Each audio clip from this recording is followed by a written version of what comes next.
Assalamualaikum warahmatullahi wabarakatuh. Alhamdulillah, alhamdulillahilladzi ahalla nikah wa harrama sifah.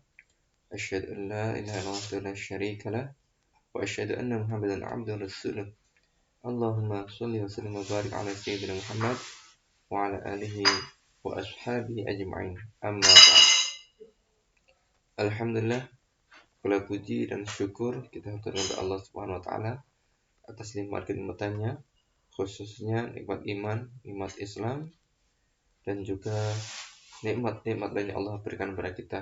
Semoga dari kenikmatan yang Allah berikan menambahkan rasa syukur kita kepada Allah Subhanahu wa taala semakin besar, semakin kuat, dan kita wujudkan kesyukuran pada Allah untuk menjalankan amalan-amalan ketaatan kepada Allah dan juga untuk beribadah pada Allah Subhanahu wa taala.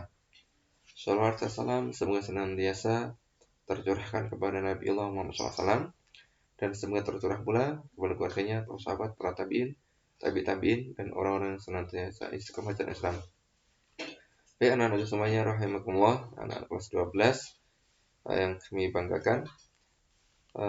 Saat ini kita memasuki ke bab yang ketiga, yaitu pernikahan dalam Islam.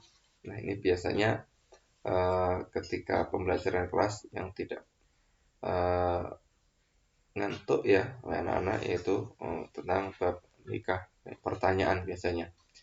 Baik anak-anak semuanya rahimakumullah, ketika kita kaji dan kita renungkan dan kita dalami syariat Islam berkaitan dengan pernikahan, ini menandakan menjadi tanda-tanda bahwasanya syariat Islam adalah syariat yang sangat sempurna, memperhatikan berbagai macam aspek kehidupan.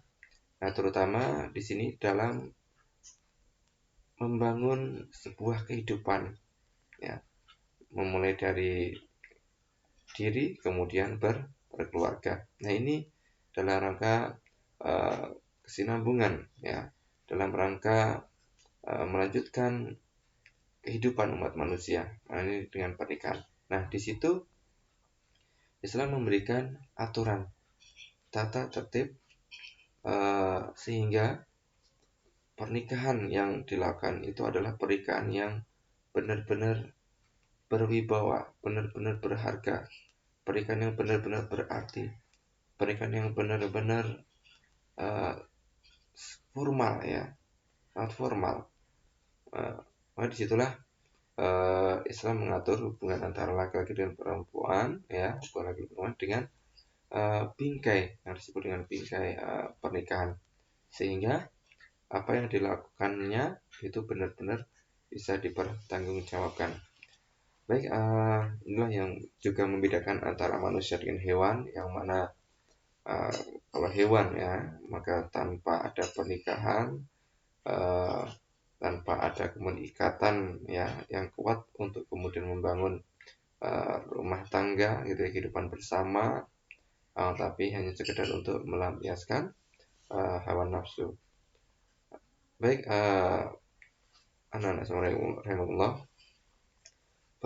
pengertian tentang nikah, ya, pengertian dari nikah. Nikah berasal dari kata nakaha yang kihu, nikahan, ya, yang berarti kawin. Nah, dalam kitab I'anat Thalibin disebutkan bahwasanya nikah adalah ad-dhammu wal jam'u. Ad-dhammu wal jam'u yang artinya adalah berhimpun dan berkumpul. Nah, di situ karena dalam pernikahan itu adanya perkumpulan atau berhimpun, ya, dari laki-laki dengan perempuan menjadi satu, hidup bersama, kemudian menjadi kehidupan bersama, dan juga punya visi atau misi kehidupan, dan itu kemudian dilakukan dengan bersama. Nah, jadi ini bisa bermakna ad-dhammu atau al-jam'u. Ad-dhammu ini adalah berkumpul atau berhimpun.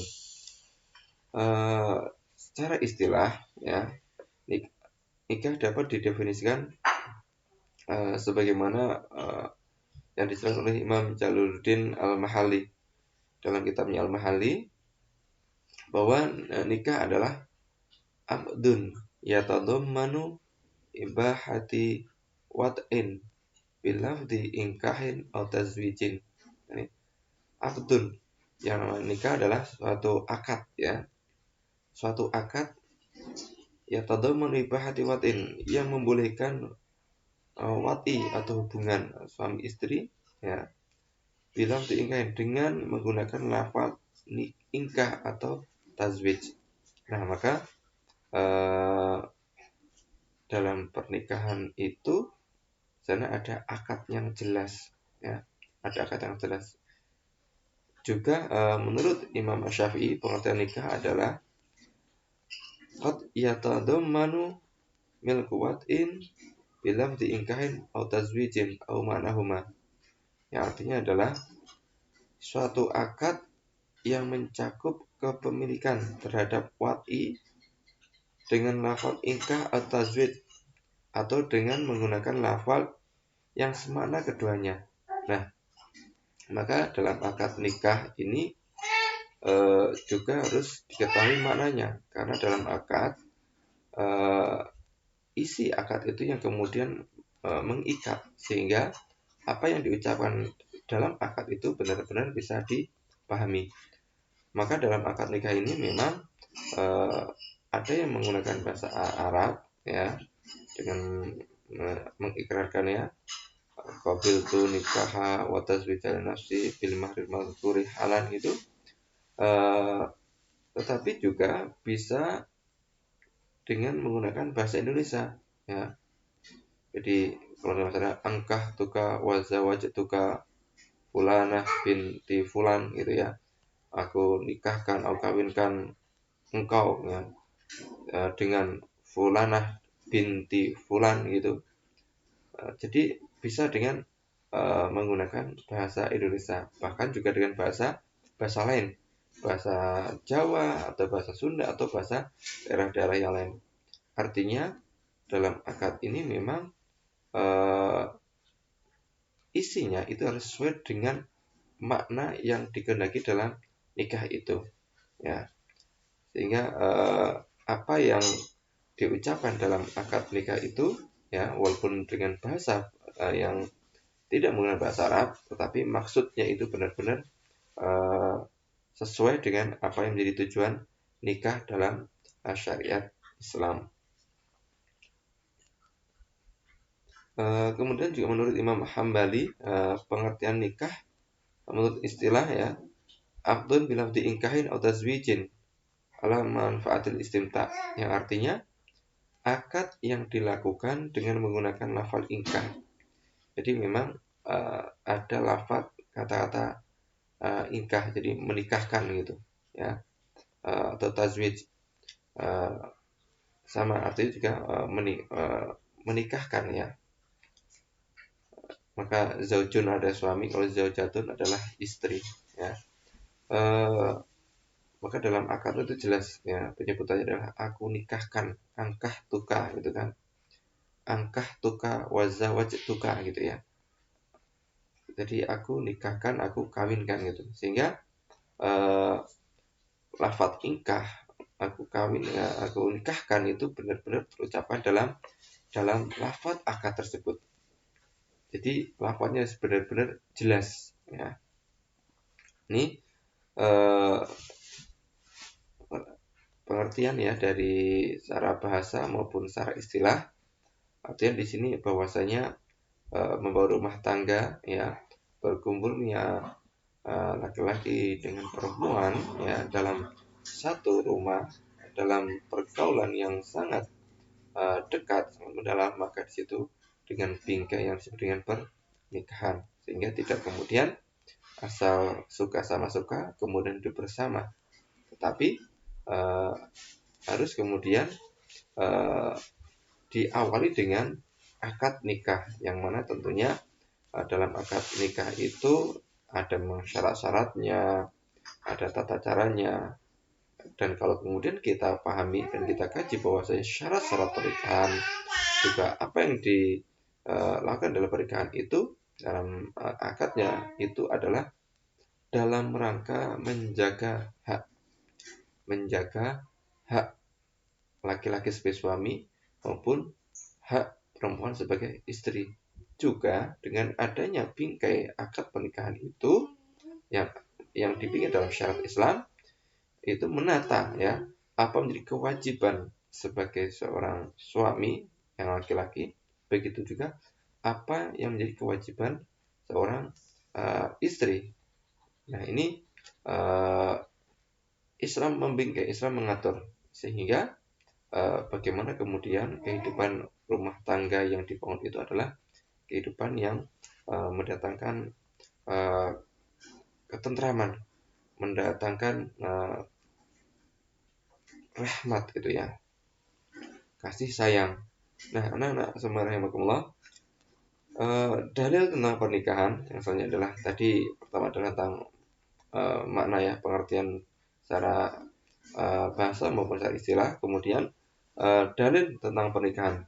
Nah, tentang dalil pernikahan antum buka surat Ar-Rum ayat 21.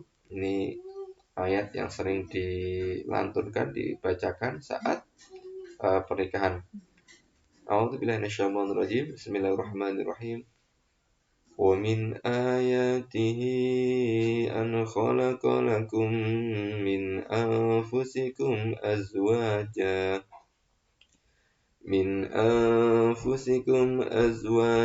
litaskunu ilaiha wa ja'ala bainakum mawaddatan wa rahmah. Inna fi dzalika laayatin liqaumin yatafakkarun. Ini ayat 21 dari surat Ar-Rum. Ini wa min ayatihi dan dari tanda-tanda kebesaran Allah Subhanahu wa taala ana khalaqalakum min anfusikum azwaja. Dia atau Allah telah menciptakan pasangan-pasangan untukmu dari jenismu sendiri. Tujuannya apa? Di situ dalam ayat disebutkan litaskunu ilaiha, agar kamu cenderung dan merasa tentram kepadanya.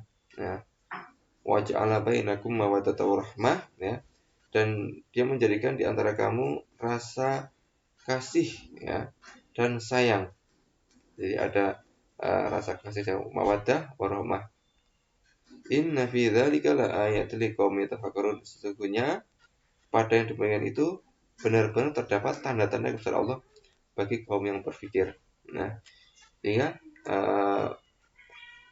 pernikahan yang diatur dalam syariat Islam itu bagian dari tanda-tanda kebesaran Allah Subhanahu wa taala yang kemudian itu bisa dipahami, bisa dilihat dan kemudian bisa dirasakan secara langsung bagi yang kemudian menjalaninya. Nah, di situ yang ditujukan adalah taskunu, mendapatkan ketentraman, ketenangan, dan juga di situ adalah mawaddah warahmah, itu rasa kasih sayang.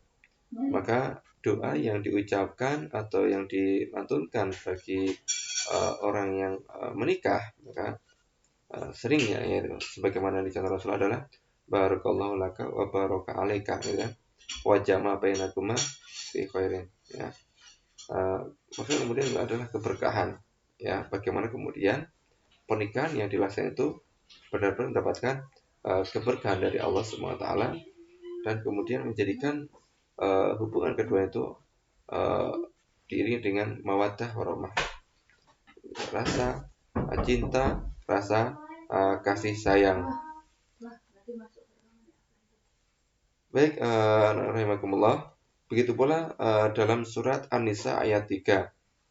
Ayat 3 disebutkan A'udzu billahi minasyaitonir rajim. Bismillahirrahmanirrahim. Wa in khiftum alla tuqsitu fil yatama fankihu ma taba lakum minan nisa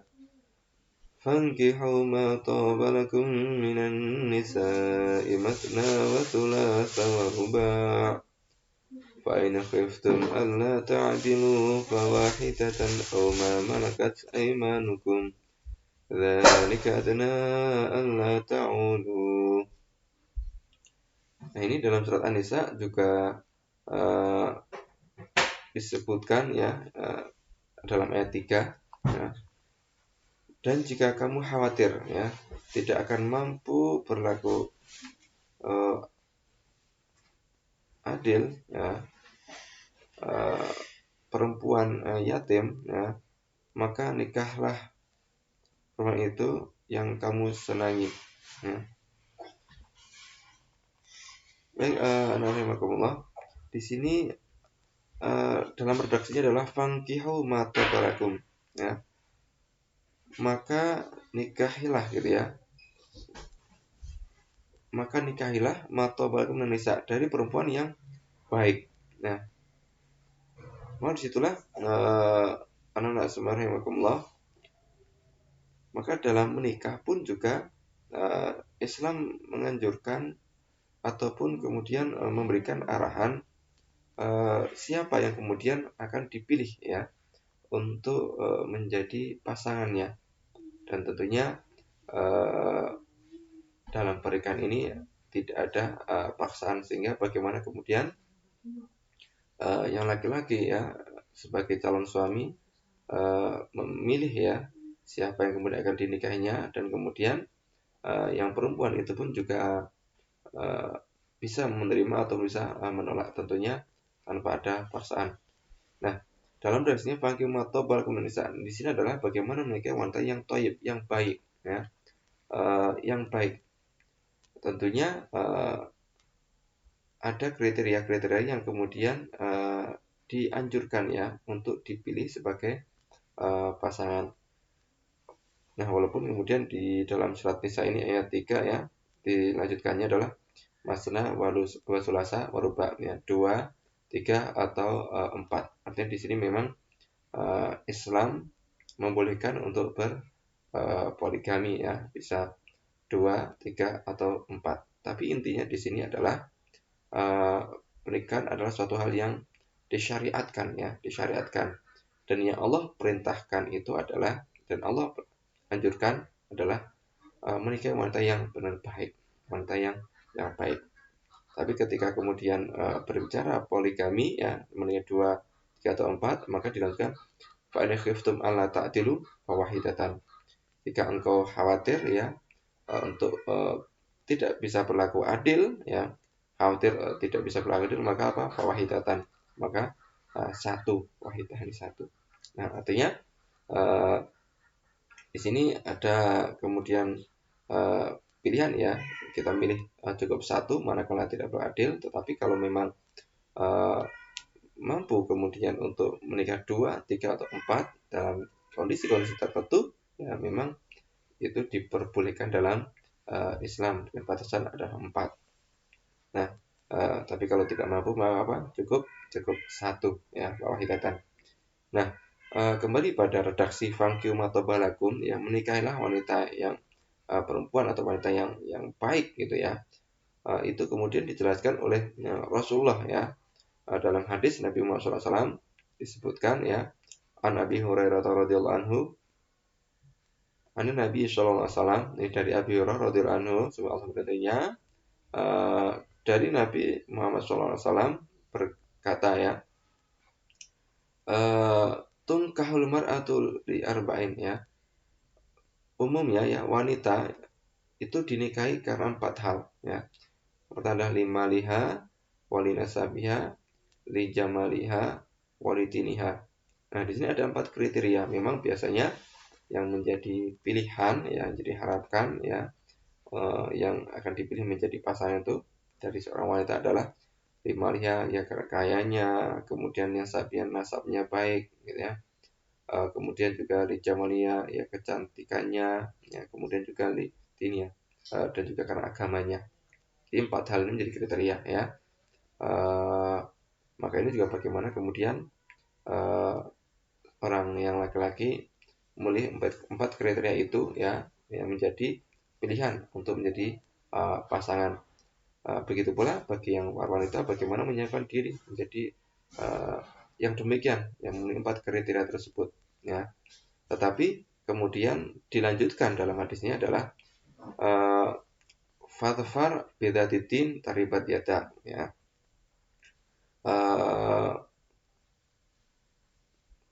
Dapatkan kemujuran dengan menikahi perempuan yang beragama.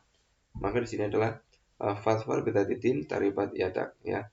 Kamu akan mendapat keberuntungan, mendapatkan keberuntungan tidak terhingga ketika apa yang dipilih itu berdasarkan karena agama. Nah, anak-anak rahimakumullah, ya. Dari 4 hal kriteria tadi, yang pertama dari harta, kemudian nasab, kemudian kecantikan, ya, dan juga keragamanya. Ternyata Rasulullah mengingatkan benar-benar kriteria yang paling pertama menjadi dasar untuk dipilihnya seorang pasangan adalah karena agama. Fatwa beda din dari baca di sini karena agamanya. Karena ketika agamanya itu baik, artinya pemahaman keagamaannya itu baik, kemudian tekad komitmen untuk beragama itu baik, ya, itu menjadi dasar, ya, seorang pasangan untuk dipilih. Mengapa demikian? Karena ketika orang memahami agama dengan baik, maka kemudian yang akan menjadi dasar dalam mengaruhi kehidupan, ya, itu adalah berdasarkan kepahaman agama dari ilmu tadi, sehingga apa yang jadi kewajiban, yang jadi haknya, terus bagaimana nata itu didasari dengan agama tadi, dengan kepahaman terhadap agama. Kemudian juga karena komitmennya terhadap agama tadi, bukan sekedar tahu akan agama, bukan sekedar mengerti, tetapi punya tekad, punya komitmen untuk menjalankan agama atau beriltizam, ya, beriltizam bagaimana menjalankan aturan-aturan dalam agama. Nah, maka ketika seseorang itu punya tekad yang bagus, yang baik untuk menjalankan ajaran agamanya, maka kemudian syarat syariat Islam yang mengatur yang mata dalam kehidupan rumah tangga itu juga akan membingkainya, ya, akan menatanya, akan mengaturnya. Karena benar-benar sungguh luar biasa manakala sebuah rumah tangga yang dibangun atas dasar syariat Islam, dijalani syarat Islam, ya, seorang suami benar mengerti dan seorang suami benar-benar berusaha bahwasanya menikah adalah untuk beribadah, menikah adalah untuk dalam rangka ketakwaan Allah, menikah adalah dalam mendekati kepada Allah, menikah dalam rangka menjalankan syariat Islam, maka seorang suami akan kemudian melakukan apa yang kewajiban dengan sebaik-baiknya.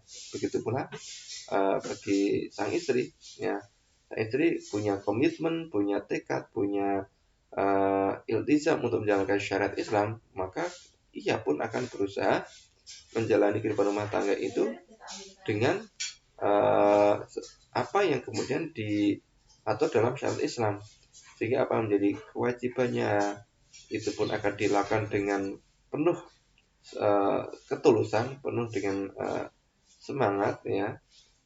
Begitu pula juga menjadi hak-haknya, dia tahu menjadi hak-haknya, sehingga ketika bingkai keislaman itu kemudian benar-benar mengatur, menata dalam kehidupan rumah tangganya, maka insya Allah kehidupan rumah tangga itu menjadi rumah tangga yang sakinah, mawaddah, warahmah. Nah, alhamdulillah, bukan berarti ketika mengaruh kehidupan rumah tangga itu kemudian tidak ada masalah, tidak ada cobaan, tidak ada ujian. Tentunya ada, ya, namanya kehidupan itu adalah ujian, ya.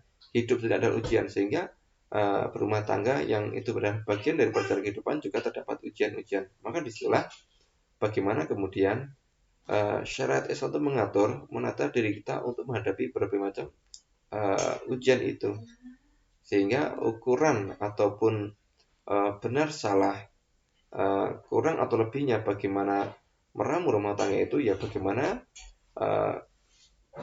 Islam itu mengaturnya, aturan Islam itu bagaimana, sehingga yang dikedepankan dalam rumah tangga adalah bukan kemudian ego, emosi, tetapi justru bagaimana Islam itu mengaturnya, syarat itu menata. Nah, maka sangat penting sekali, ya, sangat penting sekali kehidupan rumah tangga yang kemudian dibangunnya itu senantiasa juga dievaluasi, ya, mungkin dalam pekanannya atau bulan atau bahkan setiap tahun ada muhasabah. Apakah kemudian dalam perjalanan berumah tangganya itu sudah sesuai dengan visi misi yang dibangun sebelum menikah, atau kemudian masih jauh. Dan tentunya disitulah kita ya diatur dalam syariat Islam agar tujuan pernikahan itu benar-benar bisa tercapai. Nah, jadi ada beberapa tujuan pernikahan dalam Islam. Tujuan pernikahan ya dalam Islam ya, pernikahan merupakan ikatan suci antara dua manusia. Nah, dari tujuan pernikahan yang pertama, tentunya banyak hal ya, banyak sekali tujuan dan pernikahan. Ada beberapa hal saja yang akan disebutkan. Yang pertama adalah untuk memenuhi tuntutan naluri manusia yang asasi. Ya, ini pernikahan adalah fitrah manusia. Oleh karena itu, jalan yang sah untuk memenuhi kebutuhan ini adalah dengan akad nikah atau melalui jenjang pernikahan, bukan dengan cara yang menyimpang dan diharamkan oleh Islam. Nah, kita bisa melihat ya, ketika tidak ada syariat Islam mengatur dalam pernikahan, maka terjadilah hubungan bebas ya, pergaulan bebas, yang mana dalam pergaulan bebas itu tentunya suatu pergaulan yang tidak berharga ya. Apalagi kemudian dalam pergaulan itu tidak ada komitmen-komitmen yang dibangun ya. Dalam pergaulan bebas itu tidak ada beban yang mengikat, sehingga tanpa ada aturan, tanpa ada kejelasan dalam hubungan itu, sehingga yang muncul adalah problem. Karena juga dipertanyakan tanggung jawabnya laki-laki, tanggung jawab perempuan. Tidak ada bingkai aturan yang menata dalam hubungan tersebut. Maka disitulah bingkai ya, dengan adanya pernikahan yang sah ini benar-benar akan membingkai yang menjadi kewajiban dan juga hak-haknya. Apa yang menjadi hak suami, apa yang menjadi hak istri. Nah, maka kemudian pernikahan itu pun juga harus tercatat dalam KUA ya. KUA ini harus tercatat.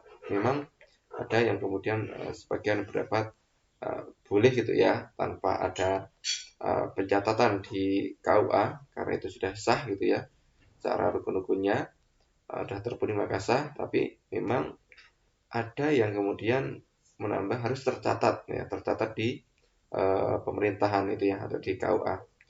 Ini untuk apa? Untuk menjaga hak ya, sehingga ada apa, hitam di atas putih gitu ya, ada surat nikahnya segala macam.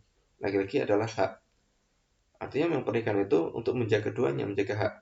Ya, mohon maaf, ketika seorang suami itu mungkin tidak mau bertanggung jawab ya, atau tidak mengakui atau berdosa, maka kemudian itu menjadi bukti bahwasanya dia menjadi seorang suami dan bertanggung jawab. Atau begitulah terjadi hal-hal yang kemudian tidak diinginkan, umpamanya mungkin salah satunya meninggal ya, yang suami atau istri meninggal, maka kemudian ketika sang suami ini meninggal, maka yang istri punya hak. Nah, hak kewarisan segala macamnya itu. Nah, buktinya apa? Punya ada surat nikahnya itu. Nah, apalagi kemudian menjadi istri yang kedua atau istri yang ketiga. Nah, ketika menjadi istri yang kedua atau menjadi istri yang ketiga, tetapi tanpa ada akad nikah atau catatan nikah yang tidak tercatat dalam KUA, bisa jadi ketika suami itu meninggal, ternyata istri yang kedua atau yang ketiga tadi tidak kemudian mendapatkan hak-hak kewarisan ya, dan semua dikuasai oleh istri pertama atau bagaimana. Artinya ada hak-hak yang semestinya ia dapatkan kemudian tidak ia dapatkan. Kenapa? Karena tidak tercatat dalam pemerintahan ini ya, tidak tercatat sebagai bukti bahwasanya benar-benar sudah legal di depan hukum. Nah, ini kan kita berbicara hukum, sehingga ketika memang sudah ada sudah ada catatan tadi ya, bisa mengajukan perkaranya di pengadilan. Kalau tidak punya bukti, maka tentunya tidak bisa kemudian mengajukan tuntutan di pengadilan. Kalaupun mengajukan, maka tidak punya bukti, sehingga tuntutannya itu menjadi lemah. Baik, tapi di sini adalah untuk tuntutan naluri yang pertama ini ya. Kita bisa lihat tanpa ada pernikahan, maka hubungan antara laki dan perempuan itu benar-benar hubungan yang bebas, hubungan liar, yang justru akan merugikan kedua belah pihak dan juga akan merendahkan, menghinakan manusia itu sendiri. Kemudian yang kedua adalah untuk membentengi akhlak yang luhur dan menurunkan pandangan. Nih, yang ini akhlak. Karena dengan kemudian pernikahan akan kemudian menjadi benteng dalam diri, akan lebih mampu untuk menundukkan diri. Nah, di sini Islam memandang pernikahan dan pembentukan keluarga sebagai sarana efektif untuk memelihara pemuda dan dari kerusakan dan melindungi masyarakat dari kekacauan. Ya, sehingga dengan rumah tangga yang baik itu akan melindungi masyarakat yang ada di tempat tersebut. Kemudian yang ketiga adalah untuk menegakkan rumah tangga Islami. Ya, rumah tangga yang kemudian iringi dengan keberkahan, ya, berkah.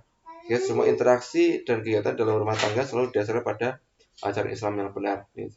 Nah, interaksi suami istri interaksi bagaimana orang tua anak, semuanya didasari atas dasar syariat Islam. Dari sini untuk hubungan rumah tangga Islami. Nah, maka pernikahan ini adalah suatu sarana bagi kita justru untuk beribadah pada Allah. Bagaimana membentuk syariat Islam yang kemudian teraplikasi dalam rumah tangga, ya. Syariat Islam yang teraplikasi dalam rumah tangga. Kemudian yang keempat adalah untuk meningkatkan ibadah kepada Allah. Di sini, ya, sehingga ketika pernikahan itu ada didasari adalah ibadah, untuk kemudian beribadah, meningkatkan ibadah kepada Allah, maka apa yang dilakukan yang dalam pernikahan itu memang untuk beribadah, sehingga hal-hal yang bisa merusak ibadah itu akan kemudian ditinggalkan. Artinya segala hal yang bisa merusak pernikahan, merusak hubungan, itu akan ditinggalkan. Seorang suami maka tentunya akan menjaga diri untuk tidak melakukan hal yang dilarangkan Islam. Apalagi seorang suami kalau sampai menyakiti istrinya, ya, bahkan sampai ada penyiksaan atau lain kali gitu, ya, atau KDRT segala macam itu, ya. Ini kan Islam bagaimana mengatur bagaimana seorang suami menjadi suami yang benar-benar baik. Nah, kemudian yang kelima adalah untuk memperoleh keturunan yang soleh. Nah, di sini, ya, tentunya dalam kehidupan ini, ya, ketika sudah waktunya maka ingin juga mendapatkan keturunan yang soleh, anak turun, ya, maka itu dengan pernikahan. Ketika sudah berumur, ya, sudah waktu menikah, maka tentunya kan ingin menikah kemudian mendapatkan keturunan. Untuk apa? Tentunya dengan menikah keturunan agar salah satunya, ya, kita mendapatkan pahala yang tidak terputus, yaitu dengan adanya anak yang soleh, ya kan? Termasuk tidak terputus saat meninggal ketika memiliki anak soleh. Bahkan juga kita didoakan gitu, ya, oleh anak-anak keturunan kita. Maka disitulah kita berharap, ya, memiliki keturunan anak-anak yang soleh, yang solehah. Ini maka dilalui dengan pernikahan dengan cara-cara yang sah, cara-cara yang disyariatkan dan Islam. Baik, itu ya, sementara yang kita sampaikan di hari ini itu sampai ke tujuan dari pernikahan. Maka antum semuanya harus menghafalkan, ya, dari surat Rum ayat 21 yang menjadi dalil tentang pernikahan.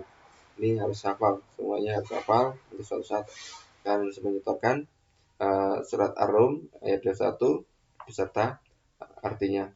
Baik, itu yang kami sampaikan. Silahkan baca-baca tentang pernikahan, karena antum semuanya harus paham, harus mengenal tentang arti pernikahan, walaupun bisa jadi merasa masih jauh gitu, ya. Masih berapa tahun, masih kelas 12 gitu, ya. Tetapi bisa jadi 4 tahun 5 tahun ke depan itu sangat cepat, ya. 4 tahun 5 tahun 6 tahun ke depan itu sangat cepat berjalan. Maka perlu wawasan, perlu pemahaman, sehingga ketika kita memahami bahwasanya hubungan laki perempuan itu dengan pernikahan, maka saat ini antum benar menata bahwasanya saat ini kelas 12 memang belum waktunya, sehingga belum memikirkan kemudian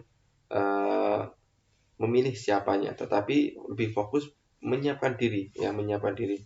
Maka yang ikhwan yang laki-laki, ya mas-mas, bagaimana menjadi orang yang soleh, yang menyiapkan bekal ilmu dan lain-lainnya, sehingga kalian menjadi orang yang bisa dibanggakan.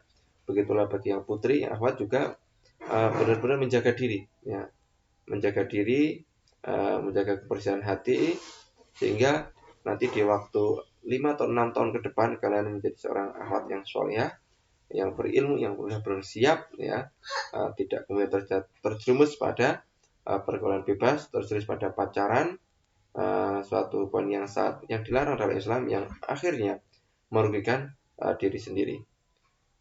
Maka perlu wawasan, perlu pemahaman tentang konsep pernikahan, agar kita yakin bahwasanya hubungan laki-laki perempuan itu yang tepat adalah nanti di pernikahan, dan itu sudah diatur dalam Islam, dan tentunya nanti kalau sudah benar-benar siap dan sudah waktunya. Itu untuk hari ini tentunya ada kekurangan, ada kesalahan, saya mohon maaf sebesar-besarnya. Selamat belajar, selamat terus mendalami, ya berkaitan dengan syariat Islam, dan silahkan kalau ada yang mau bertanya atau sharing, ya bisa disampaikan ke kami langsung, bisa WA atau telepon, tapi bisa WA ya aja. Silahkan, kita tetap terbuka untuk sharing-sharing atau dialog atau tanya jawab. Assalamualaikum warahmatullahi wabarakatuh.